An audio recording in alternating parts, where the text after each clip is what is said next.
तो सबसे पहले जो कहानी पूरी जो आपका 4th एपिसोड है शुरू होता है एसगार्ड से, नॉट लोकी के टाइम वाला एसगार्ड। ये सिल्वी AKA लेडी लोकी के टाइमलाइन वाला एसगार्ड है।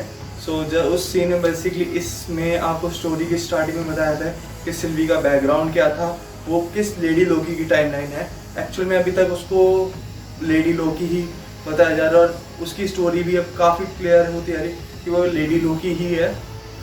सो सीन शुरू होता है, सिल्वी छोटी बच्ची है जो एक ड्रैगन और एक वैलकरी के खिलौने से खेल रही है।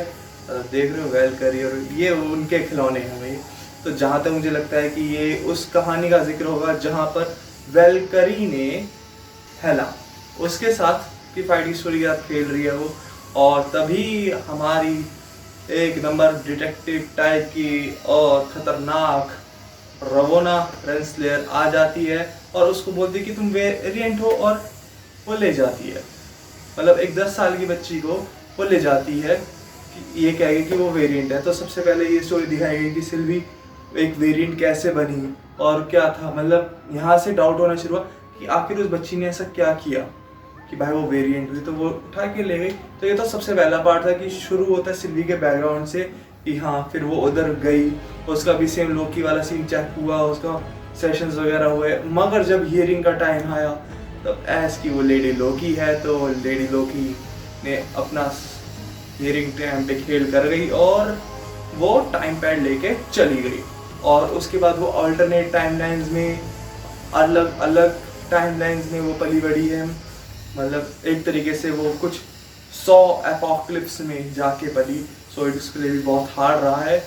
सो बस वो यही बता रही थी कि हाँ, और जो तुम लोग सोच रहे थे कि वो साइड में जो बैठी हुई है वो नताशा रोमानोफ होगी, वो नहीं, वो लेडी लोकी ही थी हमारी सिल्वी। और वो वॉर्मिर नहीं है, वो लेवेंटस वन है। जैसे कि मैंने आपको लास्ट उसमें बताया था कि जब भी मतलब उसमें भी बताया लोकी से बात हुई थी कि अब हम ऐसे करेंगे, तो उसने बोला कि हम लोकी कभी मरते नहीं हैं, हम सरवाइव कर जाते हैं।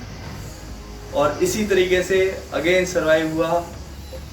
इस सीन में एक अनदर मल्टी ब्रांच बनी, मतलब उन टाइम कीपर्स ने सारा मल्टीवर्स जो उथल पुथल हो गया था उसको एक फ्लो में ले आए।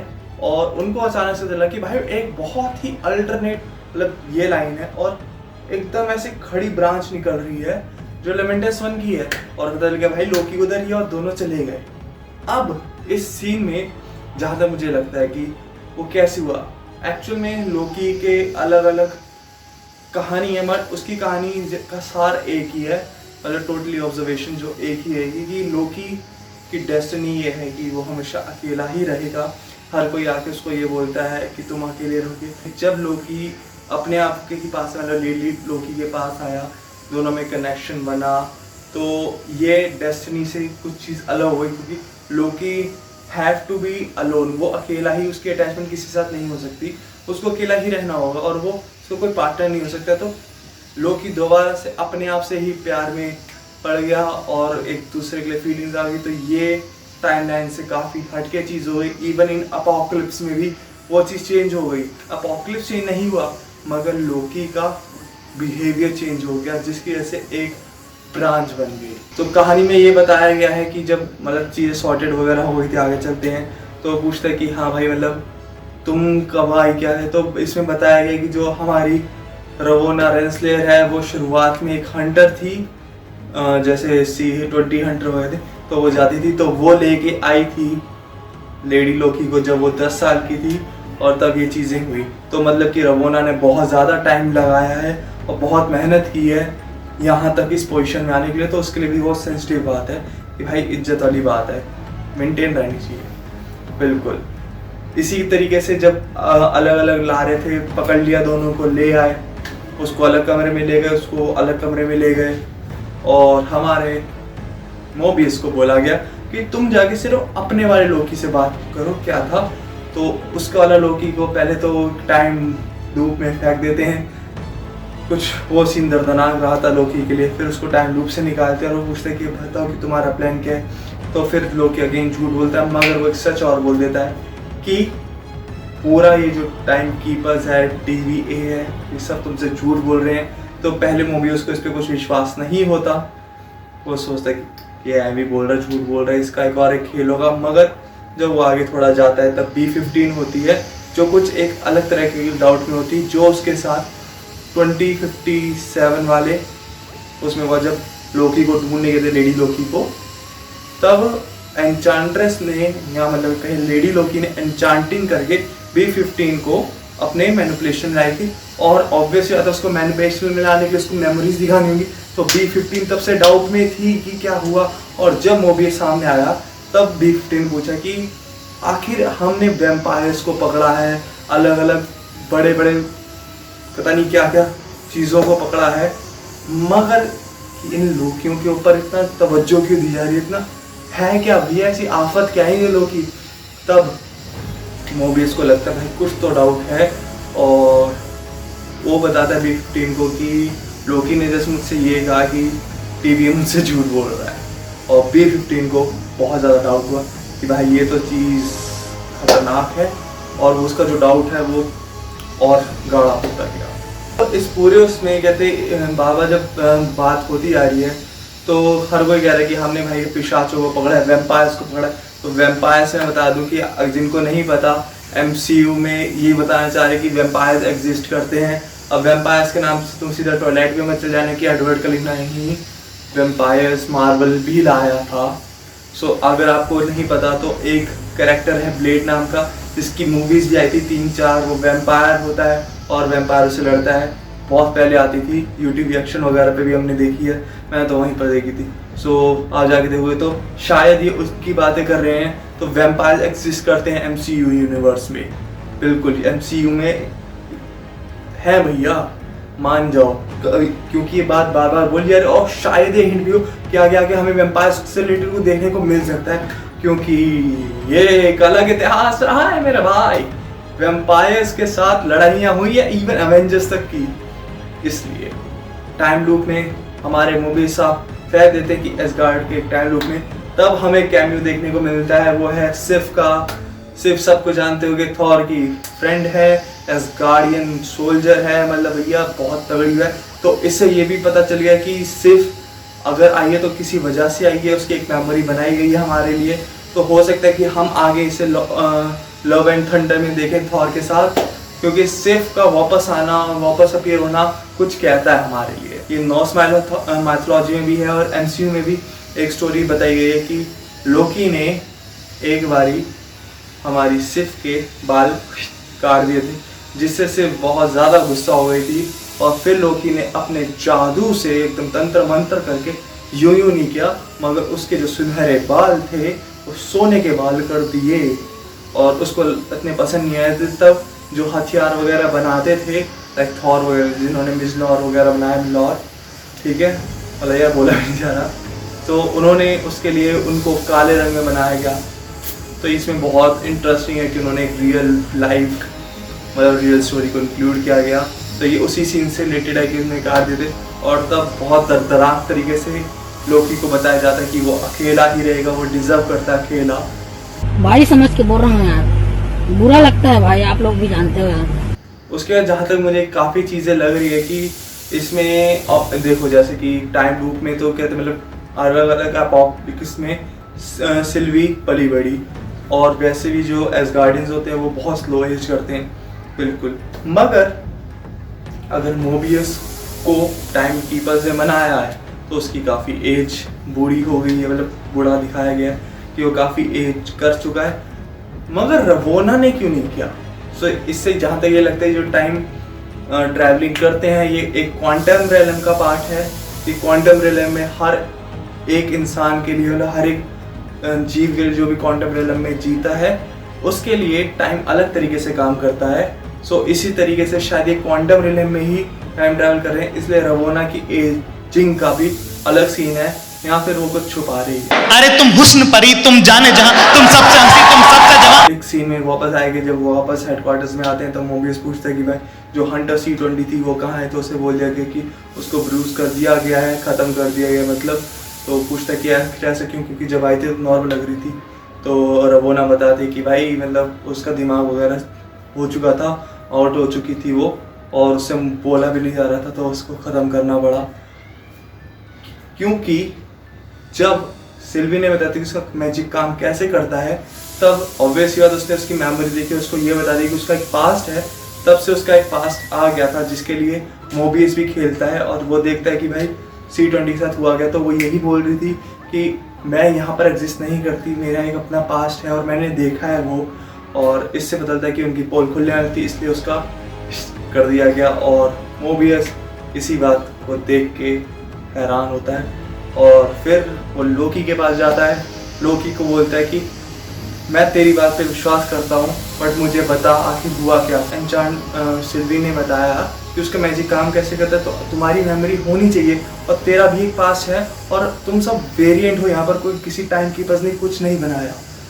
सो सब वेरिएंट्स हो, तुम लोगों को एक तरीके से किडनैप किया गया टाइम कीपर्स बनाने के लिए। सो ये बहुत बड़ा राज खोला गया है प्रॉपर तरीके से, और इसके ऊपर तो मतलब इनकी भी हिल गई है, मतलब दुखती रख पे पूंछ रख दी गई है कि भैया इनकी पोल खुल गई है, तो इन सबको हटा रहे हैं। इसलिए जब वो आते हैं वापस टाइम पैड में, तब रवोना पकड़ लेती है अपने गुंडों के साथ और पूछती है भाई मेरा टाइम पैड क्यों चुरा। कह रहा गलती से आ गया था। उसके बाद कहती गलती तो अब अफोर्ड नहीं हो सकती। सो उसको भी ब्रूस कर दे दिया, मगर उस टाइम पे बोल रहे कि मुझे पता चल गया है कि हाँ मेरा एक अपना पास है, और तुम लोग आके मुझसे झूठ बोल रहे थे। और लोकी के सामने जो उसका जस्ट अभी अभी नया दोस्त बना था और पार्टनर बना था, वो भी ख़त्म हो जाता है। और फिर लोकी को और सिल्वी को आगे लेके जाया जाता है, और वहाँ पर सिल्वी क्वेश्चन करती है रवोना से, क्या तुम मुझे पहचानती हो? तो कहती है हाँ बिल्कुल पहचानती हूँ। तो कहती कि आखिर मैं वेरिएंट कैसे बनी, ये तो बताओ। तब हमारी रवोना कहती है मुझे नहीं पता, मैं भूल गई, मतलब एकदम गऊ बन गई कि उसे कुछ नहीं पता। रे बाबा मालूम नहीं तेरे को मालूम नहीं, लेकिन हमको मालूम है। और उसने एक बहुत ईविल स्माइल देती है, मतलब कि भाई रवोना को पता है कि वो क्या चीज़ छुपा रही है और वो क्या चीज़ से खेल रही है। सो ये बहुत डीप मैटर जा है। और जब जाते हैं वो सीधा टाइम कीपर्स के पास जाने दिखती है, तब हमें लगता है कि भाई मतलब कितने सस्ते CGI यूज़ किए हैं मार्वल ने, मतलब ये एक्सपेक्टेशन तो थी नहीं। वो तीनों टाइम कीपर्स दिखाते हैं और इस टाइम पे हमें बिलीव होने लगता है कि ये एक्चुअल में ही रियल टाइम कीपर्स हैं, क्योंकि तीनों बंदे दिख रहे हैं जो बात कर रहे हैं और मतलब बोल रहे कि भाई तुम ऐसे ऐसे फलाना वो सुन लेना तुम एपिसोड में जाके, मगर वो बताना चाहते कि भाई ये सीन हुआ है। और तभी B-15 की एंट्री होती है, वो दोनों के लॉक खोल देती है, मगर B-15 को ब्रूस कर दिया जाता है और एक तगड़ा एक्शन सीक्वेंस भी देखने को मिलता है।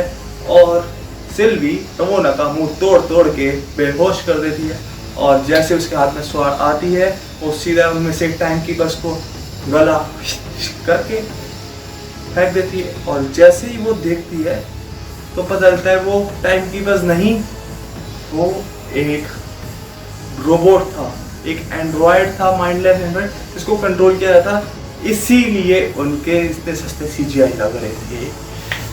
मगर मार्वल इज क्वालिटी थिंग, और तब पता लगता है कि भाई ये सब एक झूठ है, इसके पीछे कोई और मास्टरमाइंड है जिसका तुम अभी तक पहचान गए होगे, कैंग द कॉन्करर होगा। बिल्कुल भैया वही लग रहा है, क्योंकि रवोना कैंग ये सब मिला जुला पूरी, मगर रवोना फिर से पीछे से वार करती है और लोकी को खत्म कर देती है लेडी लोकी के सामने। और फिर हमारी सिल्वी उसको लेके मारने वाली थे, तो कहती कि मुझे खत्म कर दो, मगर वो नहीं करती। वो कहती नहीं तुम मेरे को सच बताइए क्या क्या था। सो जहाँ तक मुझे लगता है कि कैंग लोगों को हटा इसलिए रहा था, अगर कैंग हुआ क्योंकि वो एक सुप्रीम बनना चाहता है पूरे यूनिवर्स में कि भाई सबसे ज़्यादा ताकत, और जो जो उनके रास्ते की रुकावट बन सकते हैं वो उन सबको हटा रहा है। सो ये बहुत बड़ी चीज़ हो सकती है। और इसी तरीके से रवोना को भी पता चल जाता है कि भाई अब सबको पता चल चुका है कि क्या सीन है, टाइम कीपर्स ओरिजिनल नहीं, हमें सब चीज़ें बताई जाती है। भाई रवोना भी खिलाड़ी निकली, बहुत अच्छे से मैनिपुलेशन करती है, सब चीज़ झूठ थी, सब चीज़ लाई थी, और अब जाके एक नई स्टोरी आगे आती है। मगर अभी तक हमने मार्वल वाली वो प्रथा नहीं देखी थी कि एंड पोस्ट क्रेडिट सीन होगा, मगर अब हमें क्रेडिट सीन देखने को मिला है बाद में, जिसमें लोकी एक अलग जगह पे आता है और वो कुछ न्यूयॉर्क, डिस्ट्रॉय न्यूयॉर्क टाइप का है, और वहाँ पर 3 कुछ लोग आते हैं, वो कहते हैं अगर तुम्हें जिंदा रहना है तो तुम्हें हमारे साथ चलना होगा। और गैस वो लोकी वेरिएंट्स थे अलग अलग टाइमलाइन के, जिसमें से एक एलिगेटर वेरिएंट था, एक किड लोकी था, एक ओल्ड लोकी था और एक अनदर लोकी था हथौड़े वाला। यस, मैं वो नहीं बोलूँगा जो तुम लोग कह रहे थे, मगर वो भी एक लोकी ही था। सो इससे लगता है कि वहाँ पर कोई मरा नहीं, इट इज़ जस्ट वो एक टेलीपोर्ट हो गया ऐसे टाइम होल में जो डिस्ट्रॉयड टाइप का है। तो एक अनदर टाइम, एक खराब टाइम में शायद वो फंस गए हैं इसलिए। और हमने जो सीन्स देखने को मिले थे एक न्यूयॉर्क वाले, वो यही थे, वो डिस्ट्रॉयड न्यूयॉर्क यही था। बस अभी तक के लिए इतना ही। इस रोमांचक एपिसोड को आप जाके ज़रूर देखना, बल्कि ज़रूर 3-4 बार ही देखना, आपको बहुत सारी चीज़ें देखने को मिलेंगी। हाँ, मज़ा आ जाएगा, एक नंबर मज़ा आएगा। और मतलब इतना बढ़िया गया ना भाई, मेरे को मज़ा आ गया। सो फटाफट जाओ, जाके लोकी का एपिसोड 4 देखो और हमारा ब्रेकडाउन भी। और आई होप अगर आप सबको ये अच्छा लगा तो लाइक करना मत भूलना, कमेंट करते रहना, सब्सक्राइब कर देना और अपने दोस्तों से शेयर करो अच्छी इन्फॉर्मेशन। और मतलब अच्छे से देखो और उनको भी बताओ कि हाँ भैया तुम्हें भी ये चीज़ें पता है और तुम भी बारीकी से देखते हो और मज़े में रहो। सो बाय बाय, टेक केयर, नमस्कार। ज़्यादा टाइम ना लेते हुए मिलते हैं अगले व्लॉग में। So stay happy, stay safe and stay मज़े में। हमेशा रहो, खुश रहो, सबके साथ रहो, अच्छा करो और अच्छा सोचो। कीप वॉचिंग द आलीशान व्लॉग्स।